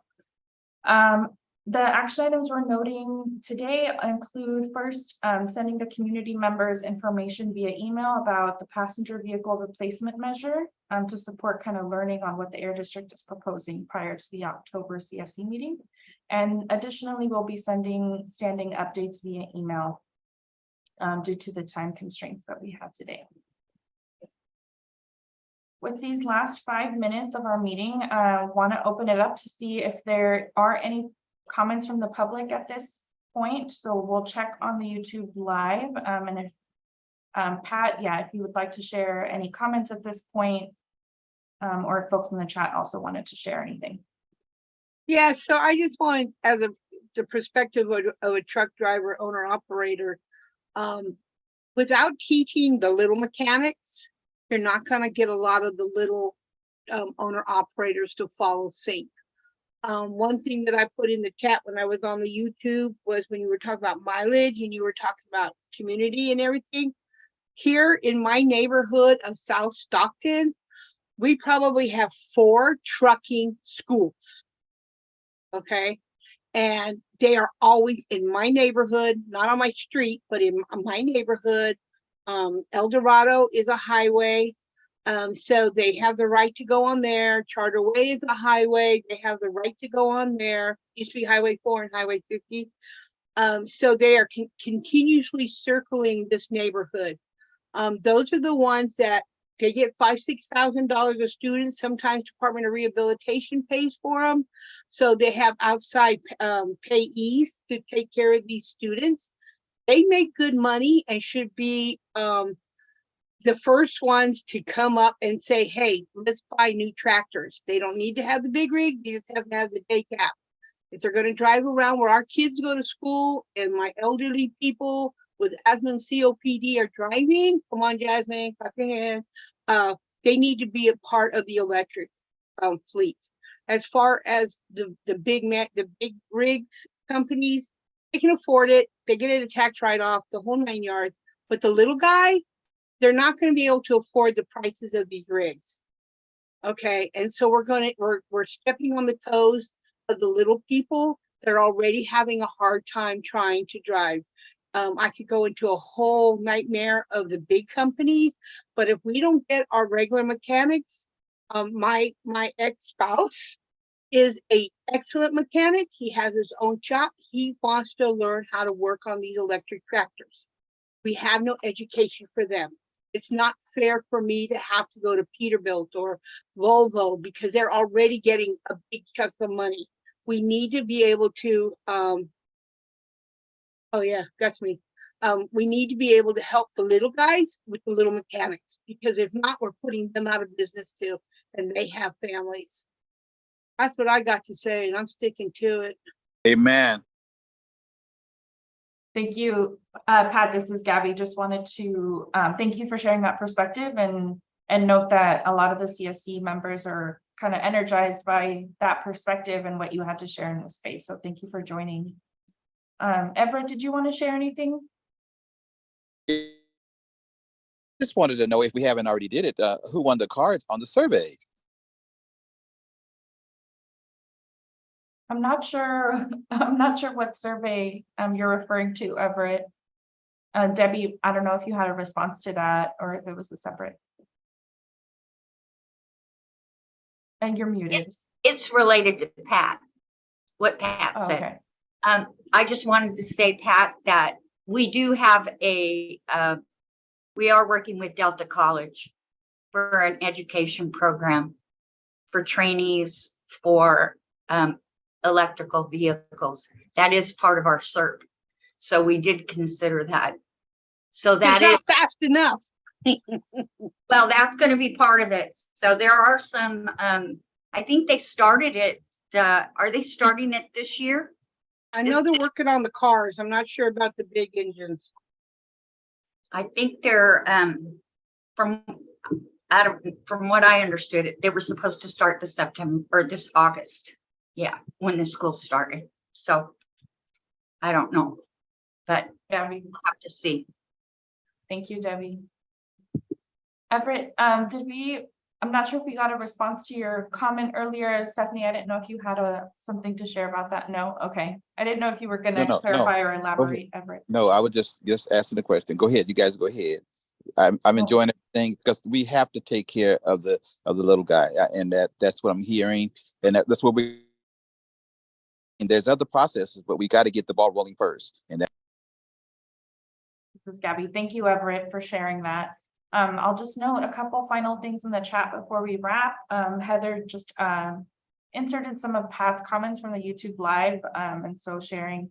Pat had noted they met us at the South Stockton First Friday and sending the flyer, but need mechanics for the trucks. So just kind of restating that same comment, and then talked about the importance of promoting trucking schools or promoting these programs within trucking schools that drive in the neighborhood. And Janine shared some more information about that. Lots of, again, enthusiasm for Pat's perspective. And I believe that those were all of the comments. There was one comment earlier from Spencer just noting they wanted to update folks who have been following the harmful algal blooms in the AB617 meetings last year, that the work done at the University of North Carolina on, I cannot pronounce this, aerosolized toxins is now published. And so Spencer shared an article with the group, and lots of enthusiasm for that as well. And this is one. Oh yeah, go for it, Steph. Oh, Gabby, I just wanted to follow up and just confirm that the district will be sending out standing updates via email. And we'll also plan, like Gabby mentioned earlier, to send the rest of the presentation that we were planning to give about SERP updates, as well as some of these other updates. Like we're happy to share Spencer's update as well via email. And if anyone has anything else, Kyle's as well from CARB. But if anyone has anything else, then please just let us know. Thank you, Stephanie. And we are past 7, so if anybody needs to drop off at this point, please feel free to do so. Gloria's hand was raised before we got to the 7 o'clock point, so I want to make sure we take note of your comment, Gloria. Thank you. I just wanted to first of all, I will just comment that I'm very I'm very grateful for everyone's time today to make it to today's meeting and just discuss some really important stuff. But outside of that, I just wanted to flag that there is a proposed biomass storage facility at the Port of Stockton. This is a wood pellet project that is planning to have trees being cut and transported from Lassen County to Stockton that will later be shipped to just different places overseas. So more to hear on that for just the organizers in the room. Those people are involved. People like Mary Elizabeth already know a few things about this. If you're interested in this, feel free to just send me a comment. I know that people from the National Resource Defense Council, commonly known as NRDC, there is a forest advocate very eager to present on this project and make sure that we're all well educated on what this project really looks like in terms of, you know, how it can be detrimental for the socio-environmental determinants of health in Stockton. So if you are looking, if you're interested in this, feel free to send me an email or just flag the concern through the chat for me. Thank you. Thank you, Gloria. This is Gabby. I want to wrap us up. We're a little bit past time, so I want to thank everybody for joining and participating in today's meeting. I especially want to thank Margot for being our community co-host and being so thoughtful about how we were going to bring this information back and just sharing her input. We really appreciate it and enjoyed working with you again, Margot. So thank you so much. And a quick shout out again, if you ever want to be a community co-host and support these meetings, please let us know. We really enjoy collaborating with you all during these meetings.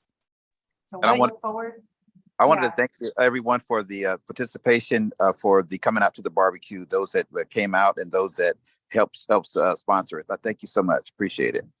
Thank you, Everett. Thank you, everyone. This is Margot. I just want to say one last thing. This was a really vibrant discussion, and I really appreciate everybody chipping in the way they did. I just want to keep it moving. I really hope that people have concerns and things they want in this to go forward. Please do it within the next month so we can find some resolution perhaps next month. So just please email your thoughts to the Air District so they can start incorporating them and bounce it back to you, because otherwise we move really slowly. Thank you, Margot. Thanks, everyone. Everett, were you going to say something? I don't. Be safe. Yeah. Good night, everyone. Okay. Good night. Bye. Bye. Thank you, everyone. Thank you, Margot, for co-hosting.